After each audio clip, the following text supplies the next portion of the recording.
Welcome to another deep dive, everybody. Today, we're going on kind of a fascinating journey, I think. Yeah, Should be fun, at least. I think so.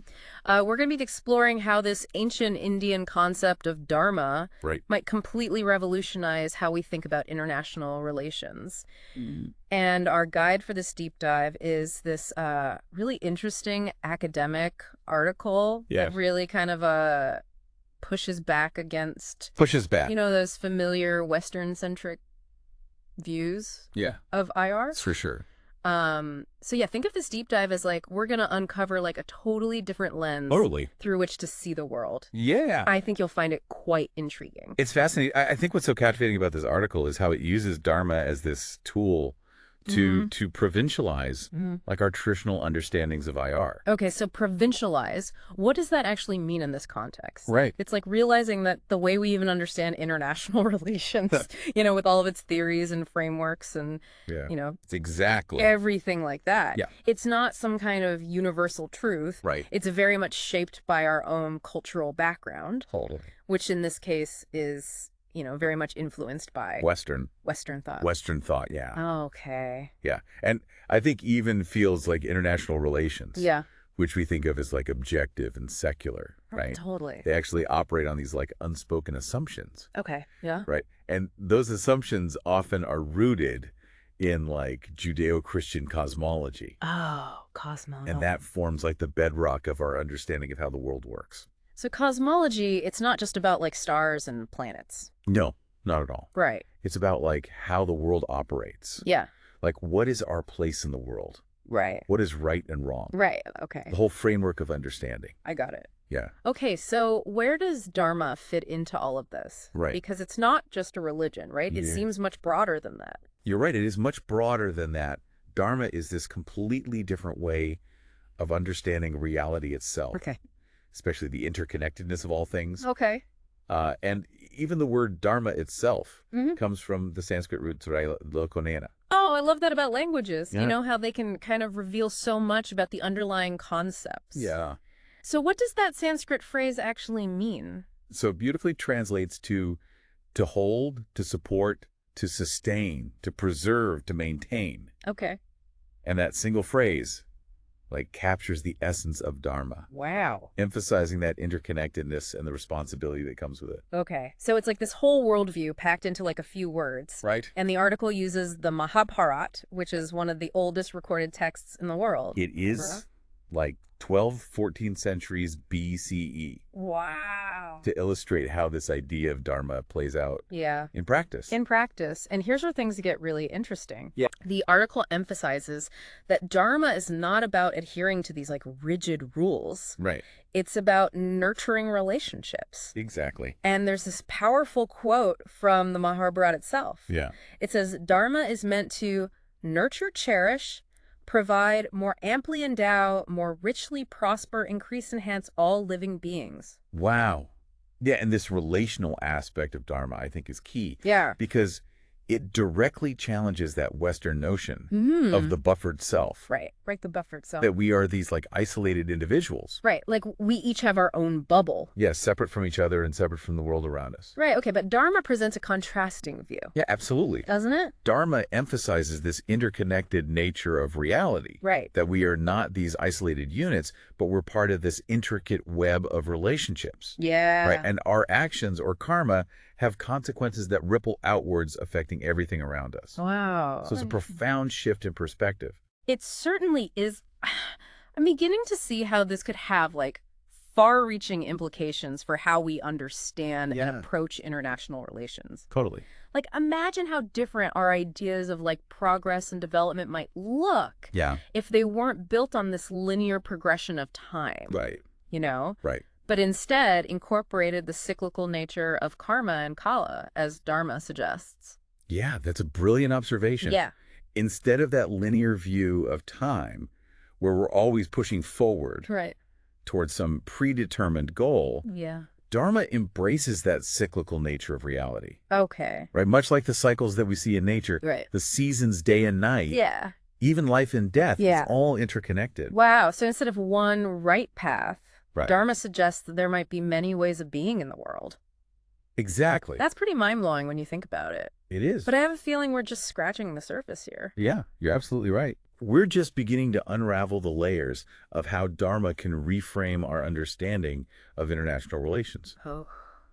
And trust me, it gets even more fascinating as we delve deeper. So this idea of cyclical time, it's really intriguing. Yeah. It challenges some pretty fundamental assumptions. It does. That we make in international relations, right? Yeah, for sure. One of the most striking insights from the article is how it reframes our whole concept of order. Okay. Like, it argues that even the way we perceive anarchy in international relations is deeply rooted in a particular worldview.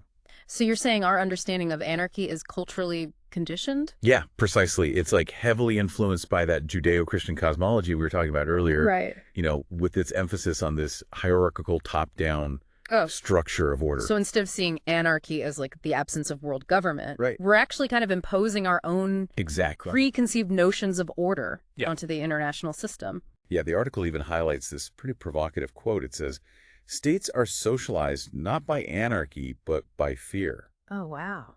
Right. So it suggests that fear, not the absence of a global ruler, is the primary driving force in international relations. Wow. That's a powerful statement if fear is the real motivator. Yeah. It makes sense why states are constantly, seeking to amass power. Yeah. And compete with each other. Totally. And it ties back to that idea of the buffered self. Right. Right. Where states, just like individuals, perceive themselves as these separate entities. Right.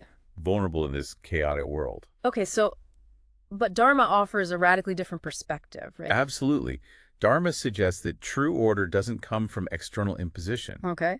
But from an internal understanding of interconnectedness and responsibility. So instead of trying to control the world through power and dominance, right, Dharma suggests we should look inward and cultivate a sense of harmony and balance within the system itself. Yeah, it's like the difference between trying to control a river's flow with dams and levees, right, versus understanding its natural course, right, and working with it. Okay, so it's a much more organic approach to order. Yeah. Right, recognizing that everything is interconnected and kind of influencing each other. Right. This has to have some pretty significant implications for how we view the concept of the sovereign state. Totally. In international relations. Absolutely. The article points out that even our concept of the state, and by extension state sovereignty, is rooted in a kind of secularized theological framework. Okay. Right?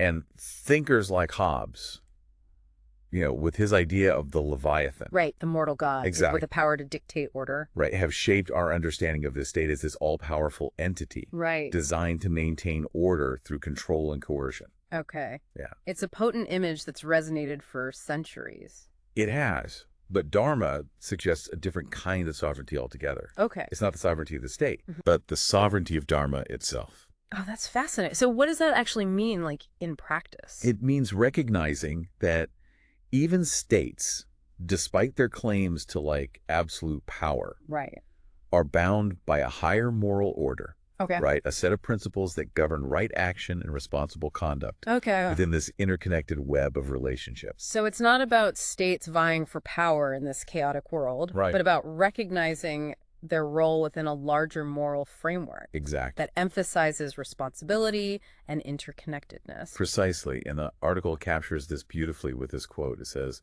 "The sovereignty is that of Dharma as the self-governing limits of all powers." Wow.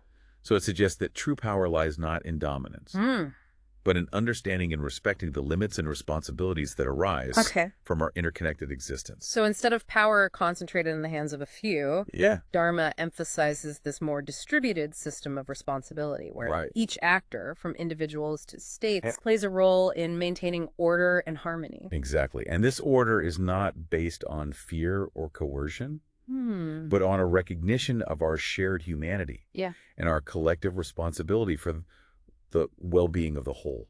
It's a profound shift in perspective, isn't it? It is. Viewing international relations not as a struggle for power, but as this shared endeavor to cultivate balance and harmony within the system. Exactly. This challenges a lot of our deeply held assumptions about how the world works. It makes you wonder, what if we approach global challenges, like climate change or poverty, not as problems for individual states to solve, but as shared responsibilities. Right. That demand collective action and a deeper understanding of our interconnectedness. That's a powerful thought. Applying this like dharmic lens to global challenges could lead to some really innovative solutions. It absolutely could, by recognizing our interconnectedness and shared responsibility. Yeah. We could move beyond the limitations of traditional power politics and unlock new avenues for cooperation and collective action.